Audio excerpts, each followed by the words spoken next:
नमस्कार साथियों, मैं रत्ना वोरा अहमदाबाद गुजरात से। मेरे YouTube चैनल रत्ना वोरा बेबाक में आप सभी का बहुत बहुत स्वागत है। साथियों, गोदी मीडिया 24 घंटे 365 दिन एक ही बात को चलाता रहता है कि भारत देश में सब कुछ अच्छा ही अच्छा है, भारत देश बहुत प्रगति कर रहा है और मोदी है तो सब कुछ मुमकिन है। 400 पार, 370 पार, ऐसे ऐसे नैरेटिव सेट किए जाते हैं जिसके अंदर सिर्फ और सिर्फ भारतीय जनता पार्टी, नरेंद्र मोदी, अमित शाह, जेपी नड्डा और उनकी सरकारें, इन्हीं के बारे में बहुत बड़ी बड़ी बातें की जाती है और सामान्य प्रजा को कुछ भी कचरा कूड़ा ये सरकार के नाम से परोसते रहते हैं, जैसे कि ये सरकार राम राज्य ले आई हो और चारों तरफ यही मैसेज देने की कोशिश करते हैं कि भैया देश में तो सब अच्छा ही अच्छा चल रहा है, खुशहाली खुशहाली चल रही है, लोग तो बस जाने कि स्वर्ग में रहते हो, इस तरह की बातें बताई जाती है इस गोदी मीडिया में। पर साथियों, आज सवाल ये उठता है कि यदि गोदी मीडिया सब अच्छा ही अच्छा बता रही है, देश में कुछ परेशानी ही नहीं है, तो क्यों हमारे बेरोजगार युवक लोग आंदोलन करते हैं? क्यों अग्निवीर के लिए आंदोलन होता है? क्यों ओल्ड पेंशन स्कीम के लिए आंदोलन होता है? क्यों महिलाएं, आंगनवाड़ी, आशा वर्कर बहनें और आउटसोर्सिंग से काम करने वाले लोग आंदोलन करते हैं? क्यों मजदूर वर्ग आंदोलन करता है? आखिर इसके पीछे कारण क्या है? कहीं तो कोई असंतोष है। और तो और आज की अगर मैं बात करूं तो आज दिल्ली के रामलीला मैदान में संयुक्त किसान मोर्चा के साथ मिलकर केंद्रीय ट्रेड यूनियनों के संयुक्त मंच ने मिलकर बहुत बड़ी एक महापंचायत, किसान मजदूर महापंचायत का आयोजन किया। और जिस तरीके से सोशल मीडिया से रिपोर्टिंग आ रही है, गोदी मीडिया तो दिखाएगा नहीं क्योंकि वो तो मोदी की गोद में रुपये लेके बैठ गया है, परंतु सोशल मीडिया जो सच्चा मीडिया है, जो सच्ची बात प्रजा तक लेके जाता है, उसमें दिखाया गया है कि लाखों की संख्या में किसान दिल्ली की सड़कों पर उतर आए हैं और रामलीला मैदान में उन्होंने बहुत बड़ी ये किसान मजदूर महापंचायत की है। और साथियों, अब तक ये कहा जाता था कि सिर्फ पंजाब के किसान हैं, उन्हीं को ही परेशानियां हैं, वही आंदोलन कर रहे हैं, पर आज के जो रामलीला मैदान में किसान इकट्ठे हुए हैं और जिस तरीके से अलग अलग राज्यों के किसान अलग अलग ट्रेन से, अलग अलग रेलवे स्टेशन पे और अलग अलग जगहों से बसों में बैठ के आए, अपने साधन से आए, उन सब लोगों ने दिखा दिया कि किसान सिर्फ पंजाब का ही नहीं परंतु पूरे देश का किसान आज आंदोलित है, आज परेशान है और उन्होंने अपनी कुछ संकल्प किए हैं और उस संकल्प के माध्यम से उन्होंने कुछ मांगे रखी हैं। तो साथियों, जो संकल्प आज उन्होंने आज इस रामलीला मैदान में किया, उस संकल्प को किसान संघर्ष समिति के राष्ट्रीय अध्यक्ष, समाजवादी और किसान नेता डॉक्टर सुनीलम ने पढ़ा। तो आज मैं अपने इस YouTube चैनल से बताना चाहती हूँ कि किसान संयुक्त किसान मोर्चा ने क्या संकल्प किया। ये जो कॉरपोरेट सरकार है, ये जो सांप्रदायिक सरकार है, तानाशाही सरकार है, उसके खिलाफ जो संकल्प पत्र डॉक्टर सुनीलम ने पढ़ा, वो मैं आपको पढ़ के बताती हूँ। सबसे पहले संयुक्त किसान मोर्चा ने राष्ट्रव्यापी जन आंदोलन करने का आह्वान किया है।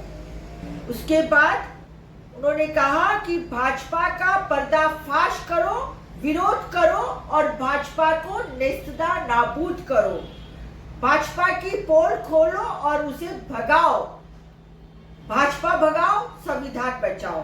उसके बाद उन्होंने सभी फसलों की गारंटी शुदा खरीद के साथ MSP C2+50% के संबंध में संयुक्त किसान मोर्चा के साथ जो तारीख 9 दिसंबर 2021 में समझौते हुए थे, उन समझौतों को लागू करो वरना आंदोलन चालू है। 2014 से 2022 तक 1,04,74 किसानों ने आत्महत्या की है। इसके बावजूद किसानों का ऋण माफ नहीं किया गया है, तो किसानों के ऋण माफ करने की भी मांग की गई है और संकल्प किया गया है। बिजली का तेजी से निजीकरण हो रहा है और उसकी वजह से किसानों को महंगी बिजली खरीदनी पड़ रही है, उसको भी खत्म करो।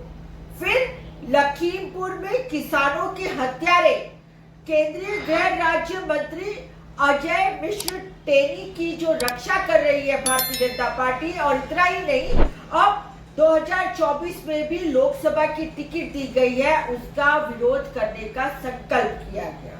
साथ ही हरियाणा सरकार ने जिस तरीके से एक युवक किसान शुभकरण सिंह की हत्या की, उसके खिलाफ और दमन के खिलाफ केंद्रीय गृह मंत्री अमित शाह के इस्तीफे की मांग की जानी चाहिए, न्यायिक जांच होनी चाहिए।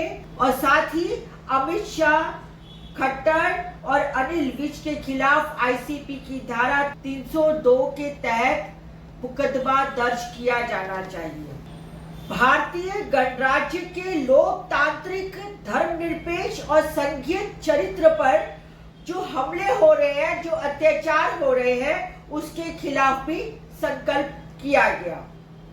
कॉरपोरेट सेक्टर्स ने जिस तरीके से किसानों और मजदूरों का सफाया करना और खत्म करने का काम किया है, उसके खिलाफ भी आवाज उठाने का संकल्प किया गया। साथ ही 23 मार्च 2024 को धन और बाहुबल के खतरे से लोकतंत्र को बचाने के लिए लोकतंत्र बचाओ दिवस मनाने का संकल्प किया गया। साथ ही खेती, खाद्य सुरक्षा, भूमि और लोगों की आजीविका को कॉरपोरेट जिस तरीके से लूट कर रही है, उस लूट में से बचाने का संकल्प किया गया। एयरलाइन, रेलवेज, बंदरगाह, बीमा, बैंक, बिजली, जमीन, जल, जंगल सहित जितने भी सार्वजनिक क्षेत्र है, जिसपे धीरे धीरे करके कॉरपोरेट सेक्टर पूरा कब्जा जमा रहा है, उसके खिलाफ भी आंदोलन करने के लिए संकल्प किया गया। पिछले दिनों दिल्ली में जब आंदोलन चला किसानों का 3 काले कानूनों के खिलाफ, और उस टाइम पे दिल्ली के 13 महीने के आंदोलन में 736 किसान शहीद हुए। उन 736 किसानों को आज तक कुछ मुआवजा मिला नहीं है और ना ही उनकी कोई कर्ज माफी हुई है, तो उसके खिलाफ भी संकल्प लिया गया। इसी तरह श्रमिकों के लिए सार्वजनिक क्षेत्र के उद्योगों का जो निजीकरण हो रहा है, उसको रोकना, साथ में शिक्षा, स्वास्थ्य और श्रमिकों को 26,000 रुपए प्रति माह वैधानिक न्यूनतम मजदूरी, 200 दिन का काम और 600 रुपए प्रति दिन मजदूरी के साथ में मनरेगा की सुरक्षा के लिए पर्याप्त धन आवंटन की बात की गई। बेरोजगारी रोकने की बात, मूल्य वृद्धि, महंगाई को नियंत्रण करने की बात और सार्वजनिक क्षेत्र के तहत फसल बीमा योजना स्थापित करना आदि कई मांगों को आज इस संकल्प पत्र में शामिल किया गया है। तो साथियों, आज आप देखिए कि किस तरीके से आज पूरे देश के किसान अपने आंदोलन को लेकर दिल्ली में जमा हुए हैं और अब इस वजह से भारतीय जनता पार्टी और मोदी की सरकार के पसीने छूट रहे हैं। एक तरफ सामने 2024 का इलेक्शन है और दूसरी तरफ हर तबका, हर वर्ग आंदोलन करने पे जुझारू है, आमादा है। साथियों, पिछले 10 साल में नरेंद्र मोदी की सरकार का अगर आप रिपोर्ट कार्ड देखेंगे तो सिर्फ झूठी बातें, जुमलेबाजी, फेंको वाली बातें और खुद तैयार वैयार होकर दिन में 10-10 बार कपड़े बदलना, 10-10 लाख का सूट पहनना, 8,000 करोड़ के एरोप्लेन में घूमना। तो साथियों, पिछले 10 साल का कोई हिसाब तो नरेंद्र मोदी के पास है नहीं। रिपोर्ट कार्ड में 000 मिले हुए हैं, कोई काम ही नहीं किया कि उनको किसी तरीके से भी अब 2024 में उम्मीद बने। इसीलिए अब 2024 तक की बात नहीं करते हैं, परंतु 25 साल आगे की बात, 20 साल आगे की बातें करते हैं, जैसे कि नरेंद्र मोदी की सरकार अमर पट्टा लिखा के आई हो और कभी उसका पतन होने ही नहीं वाला हो। अरे हम तो भारत देश के नागरिक हैं, आपने हमारा इतना सारा टैक्स का पैसा जाया किया, हम तो हिसाब मांगना चाहते हैं कि पिछले 10 साल में आपने क्या किया, उसका आप हिसाब दीजिए, फिर आगे की बात कीजिएगा। ये ट्रेलर 10 साल तक नहीं चलता है, ट्रेलर होते हैं 2 मिनट के, ये 10-10 साल के ट्रेलर नहीं होते मोदी जी। इसीलिए हम तो आपसे हिसाब लेंगे और हम भारत देश की जनता है, आपको हिसाब देना पड़ेगा। तो साथियों, आज का मेरा वीडियो मैं यही समाप्त करती हूँ।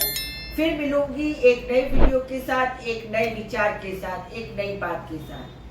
यदि आपको ये मेरा वीडियो पसंद आया हो तो मेरे YouTube चैनल रत्नावुरा बेबाक को सब्सक्राइब कीजिए, ज्यादा से ज्यादा लाइक कीजिए और ज्यादा से ज्यादा शेयर कीजिए। आप मुझे इंस्टा, फेसबुक और एक्स पर भी फॉलो कर सकते हैं। नमस्कार।